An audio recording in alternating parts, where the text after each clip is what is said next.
So I have bought myself an Ender 3 V3 and we're going to get this built.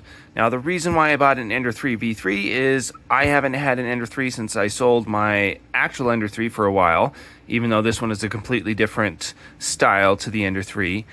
And yeah, I really wanted to try it out since it's one of the cheaper models available right now. One of the things that caught my attention when I was ordering this was that it can be built in up and running in 20 minutes.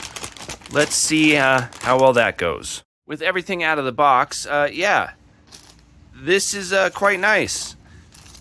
And honestly, the snips that they gave for flush cutters are really solid. I quite like that.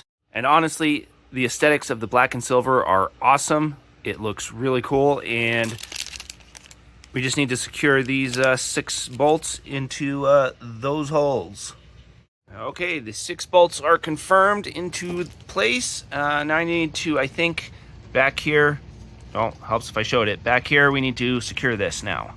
Okay, those 2 bolts are into place. Now we just need to get the spool holder on. Now the funny thing is, I haven't moved from this little area, and I can't find the other bolt for the spool holder, which is honestly hilarious. Never mind, somehow it ended up over here. Alright, spool holder on, now for the touchscreen. Now, the one thing I will mention is that it is a bit ridiculous how many hex drivers they give you, because, yeah, 5 seems a little excessive. Alright, and the display is connected. There's one thing that I will mention is that the SD card slot is kind of wedged in between the chassis and the screen, which is kind of a weird choice if you ask me. And now I just need to wire this all up. It does have a very similar style connector to the Neptune 4, which is nice because that's just nice. Alright, and with all of the connectors connected, we should be able to print now.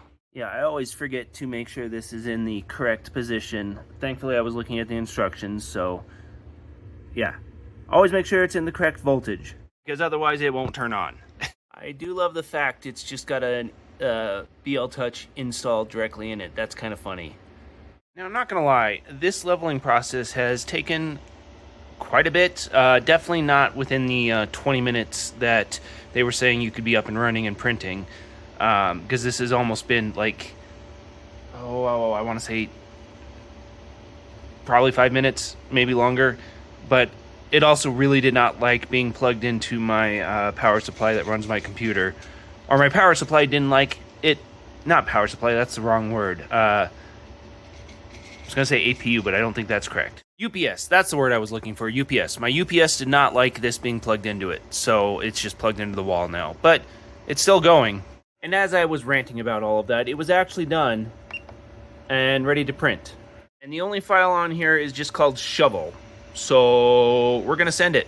And away it goes printing. Honestly, that's looking quite nice. This is honestly a lot less hassle than the Ender 3, so that's awesome. Now I will say that the Ender 3 is still one of the most moddable, documented printers out there, so it's still, in my opinion, a good printer if you're willing to put in the time. Now, just because I can, I turned up the printing speed over here to 200%, or not 200%, to 200 millimeters per second. So this should print a little bit faster. And it is finished. It took 43 minutes at 200 millimeters per second. So let's see how easy it is to get off the plate now that it has a magnetic one instead of the old just sticker style thing. And I got it off the bed pretty easily, unsurprisingly, and it came out relatively well. Yeah, up here probably should have done it a little bit slower because that doesn't look all that great, but it's okay. Now I want to see if it can print one of my ferrite collapsing staffs, because my old Ender 3 never could do it. In fact, the only printers that could do it reliably well were my Prusa's. So let's see if the V3 can do it. So a quick correction after the fact, because when I recorded the clip, it was in slow motion for some reason. But the SD card slot is not right there. That is for updating the firmware. It's over here.